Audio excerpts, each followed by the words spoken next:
Have you ever worked for the federal government, had a break in service, then came back to work and wondered, how do you calculate your pension? What years count and don't count? Well, stay tuned for this FERS Federal Fact Check. Hi, I'm Micah Shilanski from Plan Your Federal Retirement, and I'm excited because we had a caller call in with some questions about her retirement. So let's take a quick listen to Carrie's question. Hi, I have congressional experience and a break in service, and I've just retired to the executive branch.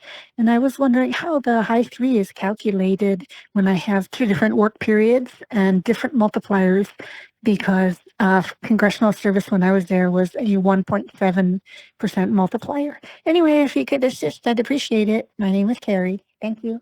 Well, Carrie, thank you so much for calling in. And it's really a wonderful question talking about that break-in service. Now, regardless if you're on the congressional side or not, let's talk about some similarities on how your service is going to work.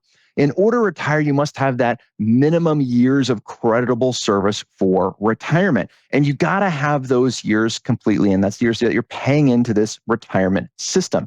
So if you work for the federal government and you left your money in there, then you had a break in service, then you came back to the federal government later, how are we going to calculate those years?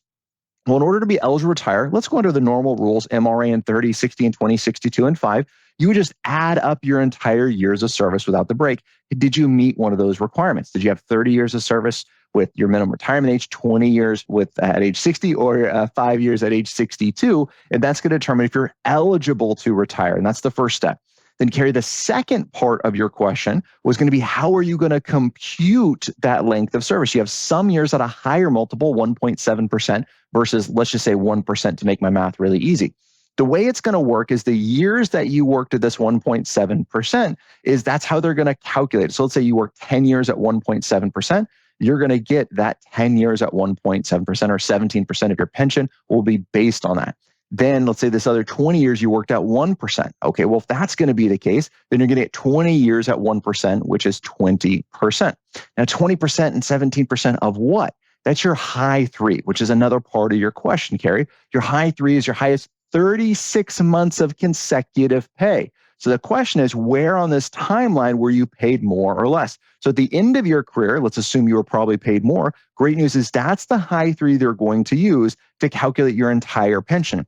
Even though you have this other 10 years in our example is 1.7%, great news is they're going to use that and use it with your current High-3, the highest 36 months of consecutive pay. So it is a kind of a nice benefit that's going to be there. They don't kind of prorate it. They don't put it over time. It's just that highest 36 months of consecutive pay. This is a great reason why you should be requesting a FERS benefit statement so you can see how this information is calculated, and then make sure you understand what those numbers say. If you understand them, that's great. If you need to reach out to somebody to help you understand them, an HR person, potentially us, we're happy to chat about that because we want to make sure you have the best benefits possible.